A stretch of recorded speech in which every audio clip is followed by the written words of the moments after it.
Welcome to Blind Spots, a podcast where we're helping you fill the gap between what you want to do with your money and what you actually do. We are professional investors, writers, and financial planners helping you navigate the complexities of finance to optimize what you can control and cut out the rest. Join your host, Nick Schuurmans and Aaron Varghese, as we discuss the questions and nuances surrounding everyday money management. Okay, let's light this candle. Okay, we're back with another edition of Blind Spots. I'm with Pure's partner, Toby Weber. Toby is I guess you can call him a guest, but he's really a mainstay here at Pure. And today we're going to change things up a bit. So Aaron's taking a break. Toby and I are going to get on and talk markets. So I've prepared 3 questions for Toby. He has not seen these questions. He has no clue what I'm going to ask. 2 have to do with the market, and 1 is just a random question. Now, first some context, and then I'll shut up. Toby's a self-proclaimed pessimist, and I have to be careful with how I say this, but his market views tend to be more on the pessimistic side. He would say that I'm more of an optimistic investor, so he thinks I'm always bullish, which maybe from his eyes I could see. Personally, I don't view myself that way, but I think this is good because you're getting 2 different viewpoints. We both have different personal experiences, and what we're trying to do is just create an informal discussion around what's happening in financial markets. Toby, do you have anything to add to that? Do you not like how I pegged you? I think it's fair to say I'm a glass half empty guy and you're a glass half full guy. And I think that works well for us because we tend to look at all the different perspectives in the market. Some are potentially negative outcomes, some are potentially positive outcomes, and we land on the right balance for our clients. And I take a modest exception to being identified as a bullish or optimistic investor. I think that in general, in life, in markets, in investing, it usually pays to be an optimist. Like, unless you're living in a third world country where things get worse through time, being in a country where innovation, entrepreneurship, investment, capital markets, being a risk-seeking investor, at least a moderately risk-seeking investor, has tended to be rewarded over time. I'm not saying that's going to continue. So I guess part of me takes it as an insult. Part of me takes it as this is just what's happened.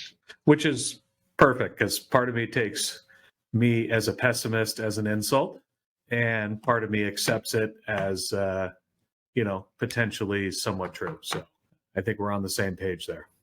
So do you want to launch your first question, or do you want me to? I will launch my first question to you. So I've also prepared 3 questions for Nick. Nick has not seen these questions. 1 is focused on the market, 2 is focused on pure portfolios, and the 3rd is a wild card. I hope you don't ask anything weird. Not too weird. Okay, so first question, Nick, how are you thinking about fixed income in 2023?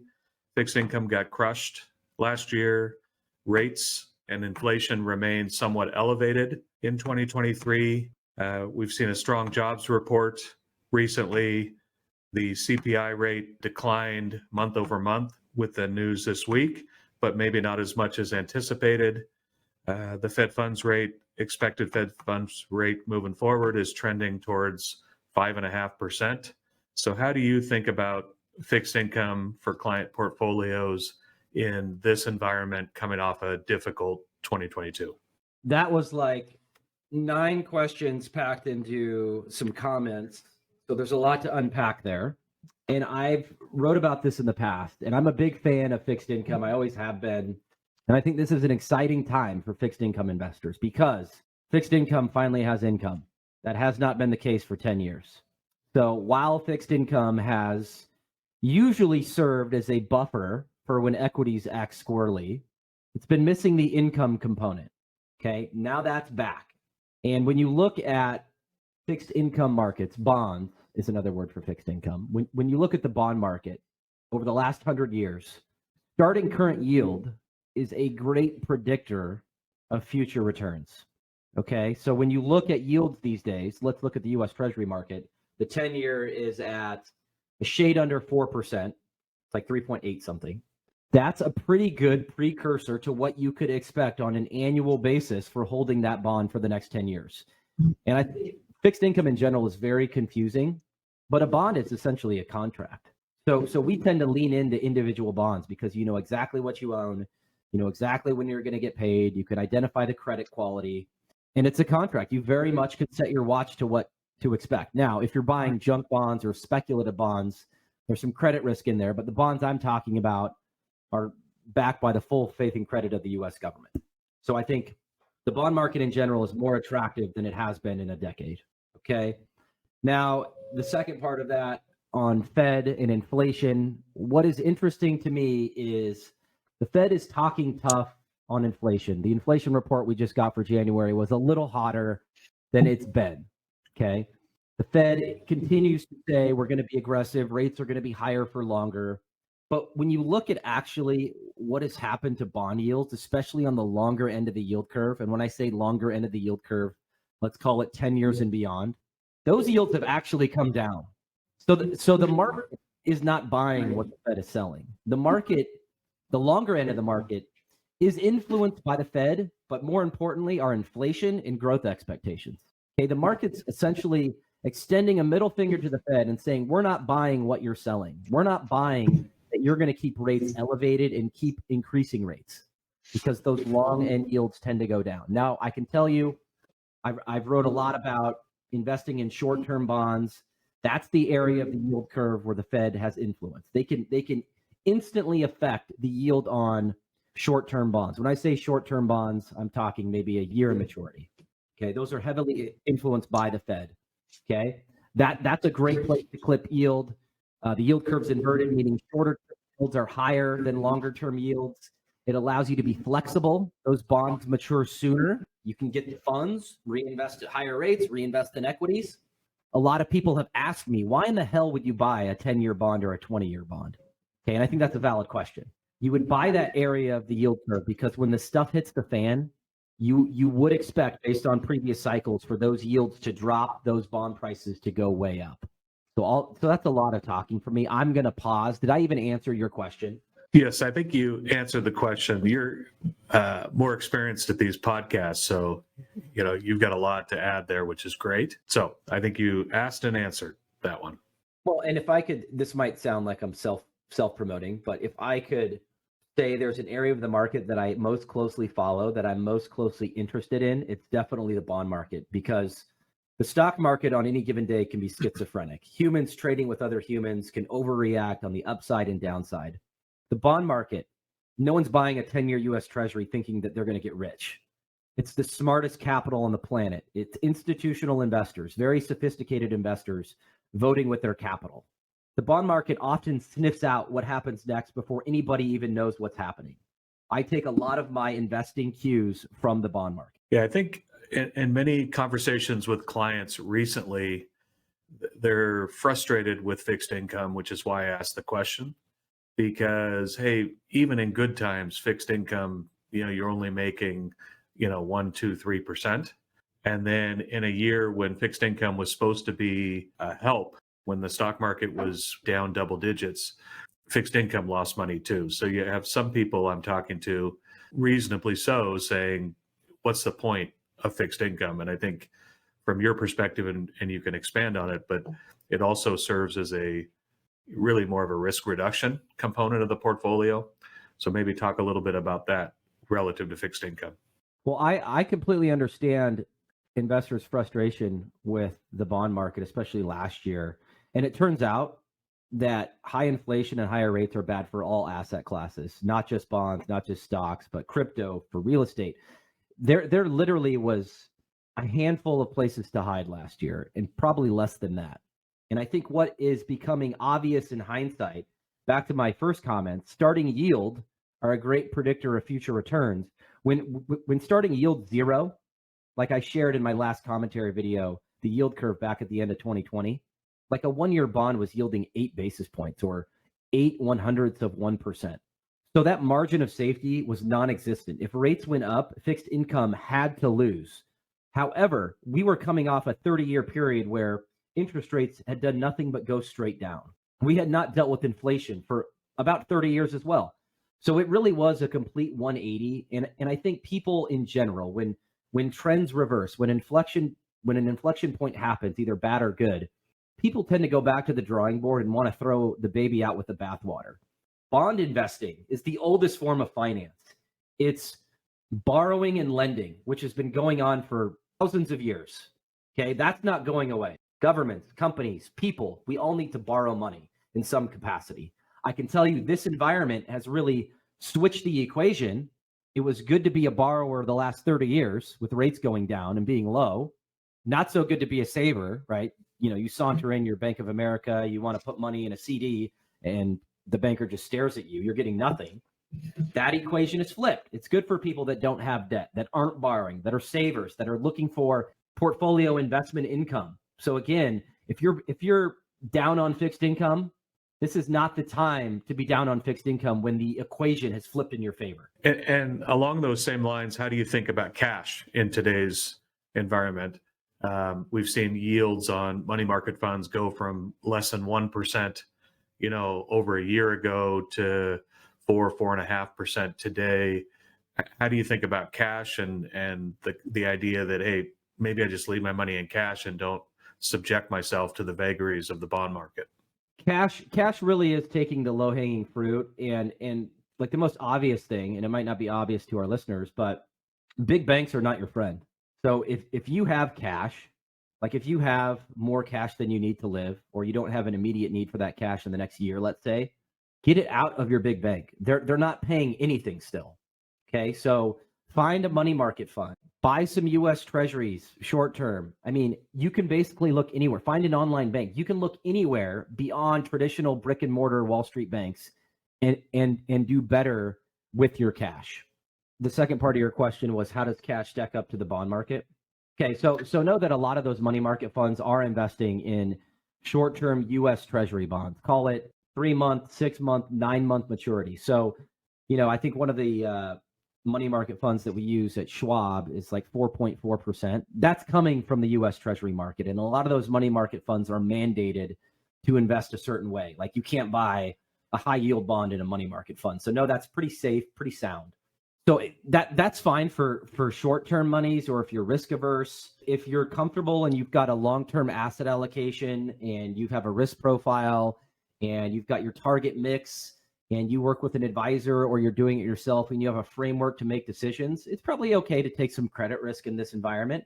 It's probably okay to dabble in the high yield bond market, but that core bond portfolio should be sound. I'm not a fan of taking a historically safe portfolio component like bonds and turning it into a risky one, because when the stuff hits the fan, stocks and riskier bonds tend to act the same. They tend to go down together. So again, a lot of these investors that are placing money in 30-year bonds or super speculative triple C rated junk bonds, you're turning a historically safe asset class into a risky one, and that probably doesn't end well. Okay, that's my first question. Wow. Do you want to alternate and have you ask a question now, or you want me to? My throat is parched. You're like peppering me with 9-part questions. We're on track for a 3-hour podcast. This is great. Question number 1 for Toby, as a perma bear. What is the most confounding thing about U.S. stock markets, in your opinion, today? First of all, I would push back on the term perma bear, as we've discussed. The most confounding thing about the U.S. stock market, or the stock market in general today, I think it's that we've seen interest rates go up meaningfully over the past 12 months, again, from under 1% to over 4% today. We've seen corporate earnings turn lower. In the last 3 quarters, earnings have been lower year over year. And so while I wouldn't say that we're necessarily headed for recession, I think there's a probability that could occur this year. And what happens in a recession? You see job losses, you see company earnings go down, you see margins get compressed. So I think the most confounding thing in the stock market to me today is just that corporate earnings may turn significantly lower.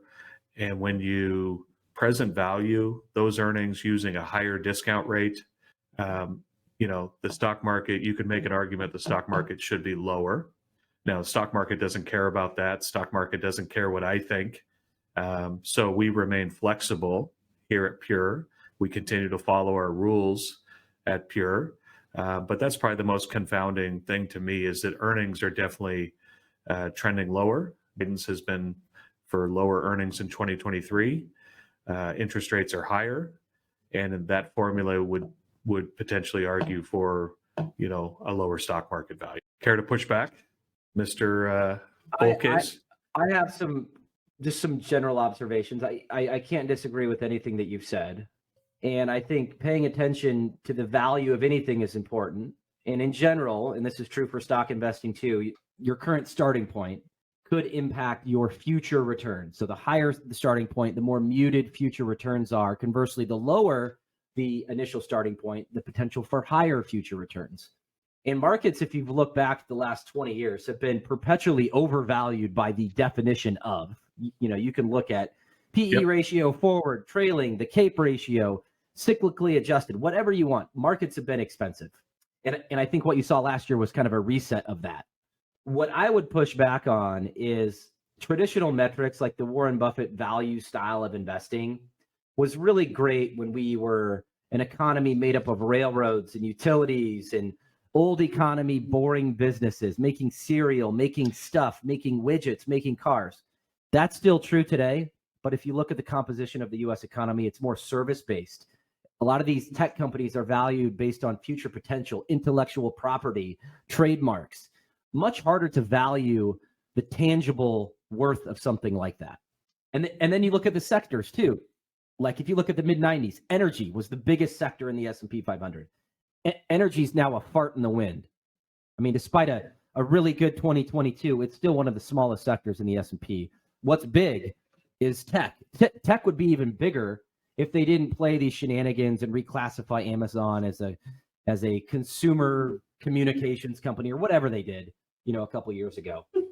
So I guess I really don't have a point. What's overvalued can stay overvalued. What's undervalued, it might not be worth owning. I don't know. So are you, based on those comments, are you implying that overvaluation not only could continue, but likely will continue moving forward? Or do you think there's a reversion to the mean component where margins will return to historical levels and therefore price earnings ratios may return to historical levels, or at least closer to historical levels?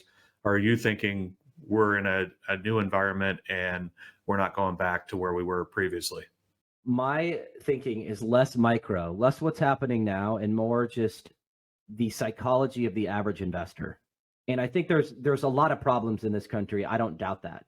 But there's a lot of things that we do well. And I think the biggest shining house on a hill that America has going for it is its corporations. I know we get a lot of flack from those that say corporations should pay their fair share and corporations are greedy, and there's certainly some of that. But every country on earth is trying to recreate what we've created in this country. Every country on earth wants a Silicon Valley. They're pouring millions and billions into creating that. And I think the innovation, the entrepreneurial spirit, the can-do attitude, the risk-taking attitude of the average American, and small business is still very much a core of what we do here, is the envy of the world. People want to own U.S. companies. They want to own U.S. assets. They want to own the U.S. dollar when the stuff hits the fan. They want to own the U.S. dollar when the stuff hits the fan.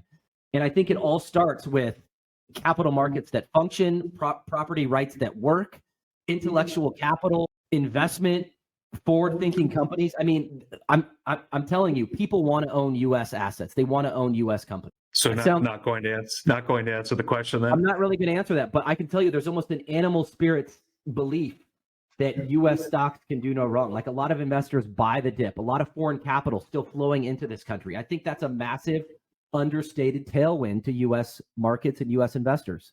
Now, I'm not saying that no one should own international stocks and emerging market stocks. Those asset classes have gotten off to a strong start. They've kind of pared back over the last couple of weeks. But back to my earlier comments, the job of a professional investor is to look at the opportunity set of investments out there and make educated decisions, allocation bets based on where you think the puck is going and not where it's been. Things are seldom black and white in investing. You can own high quality U.S. stocks and foreign stocks. So when somebody asks you, hey, Nick, what is the best opportunity in the stock market in 2023 and what's the biggest risk to the stock market in 2023. How do you answer that? Do you say, hey, we're going to stick to our guns, stick to our rules, stick to our approach, and so I don't get hung up on the shiny object that may or may not be out there in the market in 2023? How do you answer that question? Well, first off, I think FOMO, the fear of missing out, is probably the worst investment bias out there. Like, I just met with a new client, nice gentleman, signed up for a newsletter back in 2020 that had him buying all COVID economy stocks, pandemic stocks, big tech, and he just got absolutely crushed. And I think there's a tendency for investors to think that they're missing out. Like, it's hard to be a boring bond investor or an index investor or an ETF investor when people are shoveling money into Amazon, into Peloton, into Zoom, and making 60, 70% a year. But what goes way up goes way down. And as quick as those trends emerged, just as quickly as investors piled in, they got absolutely smashed. So things are seldom as good or as bad as they seem. I'm not a contrarian for the sake of being a contrarian. I think there's probably some value in value stocks. Value is still deeply out of favor. So we track the growth factor versus value. Value is still deeply out of favor, deeply undervalued relative to growth. So some of these boring stocks that just print money, that print cash flow, investors are suddenly interested in that again. I think that has some promise. I've been a fan of emerging markets and developed markets for a while, and that hasn't really worked out, although it's starting to in 2023. Personally, I'm a fan of crypto markets. I follow crypto, so I'm kind of taking some shots in the dark, but that's not for everybody. As far as what could go wrong, I don't make predictions. I think if you look at the last 3 years, a lot of very smart people, smarter people than me, have had egg on their faces trying to predict what happens next. And when everyone agrees on something else usually happens. The risks that everyone talk about seldom are what derails us. I mean, just look at COVID. No one had a global pandemic on the radar. No one had the Russians invading Ukraine, at least not in a mainstream opinion. Wall Street, the average Wall Street forecast last year missed by 25%. These are the smartest people charging the highest fees that have MBAs. They had their worst year ever. So I think people get consumed with these forecasts, the allure that someone out there knows what happens next. Good investing is not, hey, I'm gonna take a bunch of risk when the stuff hits the fan. I'm gonna make a bunch of changes. Like good investing is building a portfolio that mirrors the way that you feel about risk and having a framework to make adjustments as you go forward. Okay, let's get back to your questions. So looking at this from the business perspective, so less about the markets and more about Pure Portfolios as a business. Okay. What is the one thing you learned in 2022 at Pure in a difficult investment environment? And then the sub part of that question is, what's one objective in 2023 that you're hoping we can accomplish at Pure this year? Hey there, Erin Varghese from Pure Portfolios, just popping in to say I hope you are enjoying this episode of Blind Spots. It's been wonderful having Toby and Nick on a podcast together for the very first time, but it started to get a little bit long. Toby just asked a great question to Nick: what is one objective that you want to accomplish in 2023 at Pure Portfolios? So make sure you head over to part 2 of this episode in order to hear the answer to that question. Thanks so much for listening to this episode of Blind Spots. As always, you can reach out to us at insight@Pure Portfolios with your questions, comments, and feedback. We'll see you in the next one.